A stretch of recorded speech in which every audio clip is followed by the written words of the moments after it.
Subscribe कीजिए 10th class गणित channel को और बेल आइकन को दबाइए लेटेस्ट वीडियो देखने के लिए। हेलो फ्रेंड्स, आज इस वीडियो में हम एक्सरसाइज 3.1 का प्रश्न नंबर 3 हल करेंगे। पीछे वाली वीडियो मैंने आपको इसका प्रश्न नंबर 2 कंप्लीट बताया था, जिसमें हमने अनुपातों की तुलना करके ये बताया था कि इन समीकरण के द्वारा जो निरूपित रेखाएं होगी वो किस प्रकार की होगी। मैंने आपको ये बताया भी था कि अगर इस तरह के अनुपात हो, यानी तीनों ही अनुपात बराबर ना हो तो रेखाएं प्रतिच्छेद करती है।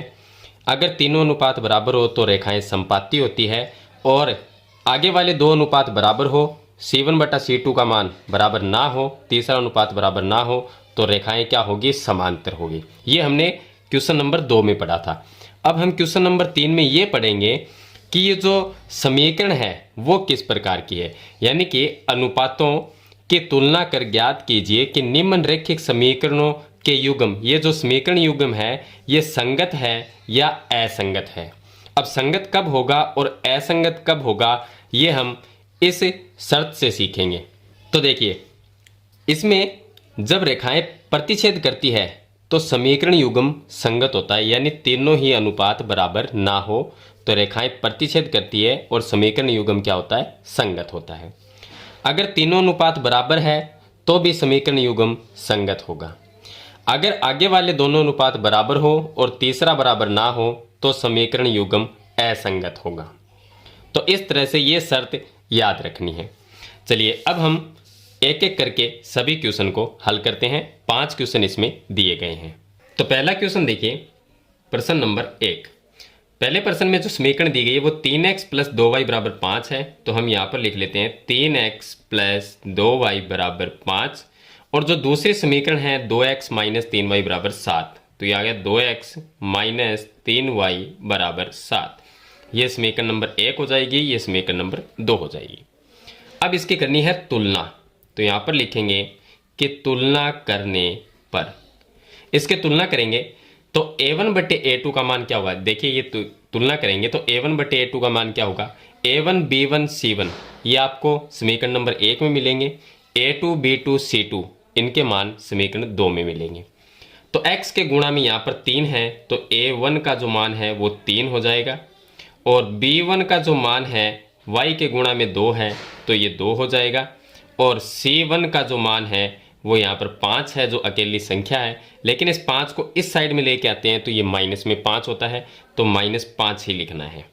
और उसके बाद में हम मान निकालेंगे a2 का, तो दूसरे समीकरण में x के गुणा में 2 है, ये a2 का मान है, b2 का मान हो जाएगा y के गुणा में माइनस में 3 है, और c2 का जो मान होगा ये 7 बराबर के इस साइड में अगर इधर लेके आते हैं तो माइनस में 7 होगा, तो ये c2 का मान हो जाएगा। अब हम इसको अनुपात में रखते हैं तो 3 बटे 2 होगा, यानी कि a1 बटा a2 का जो मान है वो 3 बटा 2 है, b1 बटा b2 का जो मान है वो 2 बटे 3, 2 बटे माइनस में 3 होगा, और c1 बटा c2 का जो मान है -5 बटे -7। तो यहाँ पर देखिए a1 बटा a2 का मान और b1 बटा b2 का मान और c1 बटा c2 का मान, तीनों ही जो अनुपात है वो अलग अलग है। तो हम ये लिखेंगे यहाँ a1 बटा a2 बराबर नहीं है b1 बटा b2 के, और बराबर नहीं है c1 बटा c2, यानी तीनों ही जो अनुपात है वो बराबर नहीं है। अगर तीनों ही अनुपात बराबर ना हो तो समीकरण युग्म क्या होगा, संगत होगा। तो हम यहाँ पर लिखेंगे समीकरण युग्म संगत है, ये हम लिख देंगे। तो समीकरण युग्म क्या होगा, संगत होगा। अब इसी तरह से हम दूसरा जो क्वेश्चन है उसको हल करेंगे। दूसरा क्वेश्चन है उसमें जो समीकरण हमें दी गई है वो दी गई है 2x माइनस 3y बराबर 8। तो 2x माइनस 3y, और 8 को हम इस साइड में लेके आएंगे तो माइनस में 8 बराबर में 0 रखना है, तो ये समीकरण नंबर 1 हो जाएगी। इसमें भी ऐसा ही करना है, 5 को इधर लेके आना है। तो उसके बाद में दूसरे समीकरण है 4x माइनस 6y, तो यहाँ पर लिख देंगे 4x माइनस 6y, और ये 9 इधर आएगा तो माइनस में 9 बराबर में 0, ये समीकरण नंबर 2 हो जाएगी। अब इसकी करेंगे हम तुलना, तो तुलना करने पर a1 का जो मान है वो 2 होगा, और B1 का जो मान है -3 होगा और C1 का जो मान है वो माइनस में 8 होगा और A2 का जो मान है वो 4 हो जाएगा और B2 का जो मान है वो माइनस में 6 हो जाएगा और C2 का मान -9 होगा। तो C2 बराबर -9। चलिए अब हम यहाँ पर अब अनुपात में रखते हैं इनको, तो ये 2/4 होगा, यानी A1 बटा A2 बराबर 2/4। इसको हम 1/2 भी लिख सकते हैं। और उसके बाद में आएगा B1 बटा B2 का मान -3 बटे -6, -3 बटे -6, माइनस से माइनस कट जाएगा, इसको भी हम 1/2 लिख सकते हैं। और C1 बटा C2 का जो मान है वो -8 बटा -9, यानी तीसरा मान अलग है, इसका भी 1/2 है और इसका भी 1/2, यानी A1 बटा A2, B1 बटा B2 ये बराबर है और C1 बटा C2 ये बराबर नहीं है। तो शर्त को हम लिखेंगे कि A1 बटा A2 बराबर B1 बटा B2, ये दोनों बराबर है, और C1 बटा C2 ये बराबर नहीं है। अगर अनुपात इस तरह का हो तो समीकरण युग्म क्या होगा? असंगत होगा। तो हम लिखेंगे कि समीकरण युग्म असंगत है, ये लिखना है। चलिए इसके बाद में प्रश्न नंबर इसका 3 हल करते हैं। अब प्रश्न नंबर जो 3 इसमें दिया गया है, ये यहाँ पर देखिए, पहले तो हम इसको इस तरह से लिखेंगे 3/2x प्लस 5/3y, और ये जो 7 है इसको इस साइड में लेके आएंगे तो -7 हो जाएगा और बराबर में 0 रखेंगे। इसी तरह से दूसरे समीकरण में करेंगे तो ये हो गया 9x - 10y और -14 बराबर 0। ये 2 समीकरण हो गए। अब यहाँ हम इसकी तुलना करते हैं तो A1 का जो मान होगा वो हो जाएगा 3/2, तो ये 3/2 हो जाएगा, और B1 का जो मान होगा वो हो जाएगा 5/3, और C1 का जो मान होगा वो होगा -7। उसके बाद में A2 का मान निकालेंगे दूसरी समीकरण से, तो यहाँ से 9 हो जाएगा, और B2 का जो मान है वो हो जाएगा -10, C2 का जो मान होगा वो -14 हो जाएगा। अब हम यहाँ पर A1 बटा A2 निकालेंगे, A1 बटा A2। तो A1 बटा A2 कितना होगा? देखिए A1 का मान है 3/2, ये होगा 3/2, और A2 का मान 9 है तो वो भी बट्टे में आएगा, तो वो यहाँ पर 9 आ जाएगा। अब 3 का भाग इसमें देंगे तो 3 बार चला जाएगा, ऊपर रह गया 1 और इसके बट्टे में 3 दूनी 6 हो जाएंगे। इसी तरह से हम B1 बटा B2 का अगर मान निकालते हैं तो B1 का मान है 5/3 और इसके गुणा में आ जाएगा B2 का मान -10, ये आ जाएगा। इसका भाग हम इसमें देंगे तो -2 बार चला जाएगा और ऊपर रह गया 1, और -2 को 3 से गुणा करेंगे तो -6 आ जाएगा। और उसके बाद में हम निकालेंगे C1 बटा C2। C1 बटा C2 का मान, C1 का मान -7 है, C2 का मान -14 है, माइनस से माइनस कैंसिल हो जाएगा, और 7 का भाग हम दोनों में दे सकते हैं तो 1/2 आ जाएगा।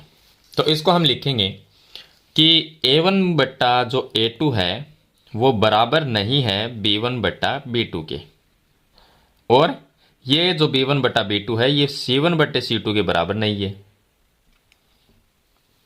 तो इनका जो तीनों का अनुपात है वो बराबर नहीं है, तो समीकरण युग्म जो होगा वो क्या होगा? संगत होगा। तो हम लिख देंगे समीकरण युग्म संगत है। इस तरह से आपको हल करना है। चलिए इसके बाद में हम इसका क्वेश्चन नंबर जो 4 है उसको हल करते हैं। तो समीकरण जो 4 है उसमें दिया गया है, पहली समीकरण है 5x - 3y, और 11 को इस साइड में लेके आएंगे तो -11 और बराबर में रखेंगे 0। उसके बाद में दूसरी जो समीकरण है वो है -10x और प्लस में हो गया 6y, और यहाँ पर -22 है तो -22 को इधर लेके आएंगे तो ये प्लस में 22 हो जाएगा और बराबर में 0 रह जाएगा। अब यहाँ पर हम पहले निकालेंगे A1 का मान। A1 का मान पहली समीकरण से निकलेगा, ये समीकरण नंबर 1, ये समीकरण नंबर 2। चलिए A1 का मान यहाँ पर 5 हो जाएगा, और उसके बाद में B1 का जो मान है वो -3 हो जाएगा, और C1 का जो मान है वो -11 हो जाएगा। इसी तरह से हम A2 का मान निकालेंगे दूसरे समीकरण से, तो ये -10, फिर B2 का जो मान आएगा वो आएगा 6, और C2 का जो मान आएगा वो आ जाएगा प्लस में 22। यहाँ से A2, B2 और C2 का मान निकाल लेंगे। अब हम इसको अनुपात में रखेंगे, तो अनुपात हो जाएगा A1 बटा A2 निकालेंगे, A1 बटा A2 हो जाएगा 5/-10, 5/-10, तो इसको हम लिख सकते हैं 1/, माइनस में 1/2 लिख सकते हैं। उसके बाद में आ जाएगा b1/b2। इसका जो मान आएगा, b1 का मान -3 है और b2 का मान 6 है, तो ये भी माइनस में 1/2 आ जाएगा। और इसी तरह से हम निकालेंगे c1/c2, तो ये -11/22 हो जाएगा, तो इसको भी हम लिख सकते हैं माइनस में 1/2। तीनों ही अनुपात देखिए माइनस में 1/2 है, यानी कि बराबर है, तो हम इसको लिख सकते हैं कि a1/a2 बराबर है b1/b2 के और बराबर है c1/c2 के। अगर ये तीनों अनुपात बराबर हो तो समीकरण युग्म संगत होता है, अगर तीनों बराबर ना हो तो भी संगत होता है। तो यहाँ पर हम लिखेंगे कि समीकरण युग्म जो है वो संगत है। चलिए इसके बाद में क्वेश्चन नंबर इसका 5 हल करते हैं। क्वेश्चन नंबर जो 5 है उसमें ये 2 समीकरण हमें दी गई है। तो पहली जो समीकरण है वो है 4/3x प्लस में 2y और 8 को इधर लेके आएंगे, माइनस में 8 बराबर में 0 रखेंगे, समीकरण नंबर 1 हो जाएगी। और दूसरी है 2x प्लस में 3y, 12 को इस साइड लेके आएंगे, -12 बराबर में 0, समीकरण नंबर 2 हो जाएगी। चलिए हल करते हैं। तो यहाँ हम सबसे पहले निकालेंगे a1 का मान। a1 का मान 4/3 हो जाएगा। उसके बाद में आ जाएगा b1 का मान, तो ये हो जाएगा 2, और c1 का जो मान होगा वो माइनस में 8 हो जाएगा। दूसरे समीकरण से a2 का मान निकालेंगे तो 2 हो जाएगा, और ये b2 का और ये c2 का मान है तो लिख देंगे। b2 का जो मान है वो 3 हो जाएगा और c2 का जो मान है वो माइनस में 12 हो जाएगा। अब हम अनुपात निकालते हैं, तो अनुपात में हम a1/a2 का निकालेंगे, तो a1/a2 का हो जाएगा 4/3 तो है यहाँ पर 4/3, और a2 का मान है वो 2 है, तो गुणा में 2 यहाँ पर आ जाएगा, 2 का भाग इसमें चला जाएगा 2 बार, तो हम इसको 2/3 लिख सकते हैं। उसके बाद में अनुपात निकालेंगे b1/b2 का, तो b1 का मान है 2 और यहाँ पर b2 का जो मान है, b1 का 2 है और b2 का मान यहाँ से 3 लिख देंगे, तो ये 2/3 आ जाएगा। और c1/c2 का मान निकालते हैं, c1 का माइनस में 8 है और c2 का मान -12 है, माइनस से माइनस कैंसिल हो जाएगा, दोनों में 4 का भाग जाता है, तो इसको भी हम 2/3 लिख सकते हैं। देखिए तीनों ही अनुपात बराबर है, 2/3, 2/3 और 2/3, तो यहाँ हम लिख सकते हैं कि a1/a2 बराबर है b1/b2 और बराबर है c1/c2। तो इस कंडीशन में जो समीकरण युग्म होता है वो संगत होता है, तो हम लिख देंगे कि दी गई समीकरण युग्म संगत है। तो इस तरह से आपको क्वेश्चन नंबर जो 3 है उसमें ये 5 समीकरणें दी गई हैं, उनमें ये बताना है कि जो समीकरण युग्म दिया गया, जो समीकरण दी गई है वो संगत है या असंगत है। तो मैंने आपको 5 ही समीकरण है वो सरल करके बता दिए किस तरह से हल करनी है। अगर वीडियो पसंद आए तो इसे लाइक और शेयर जरूर कर देना, इस चैनल पर नए हो तो सब्सक्राइब करना। हम मिलते हैं नेक्स्ट वीडियो में, तब तक के लिए थैंक यू।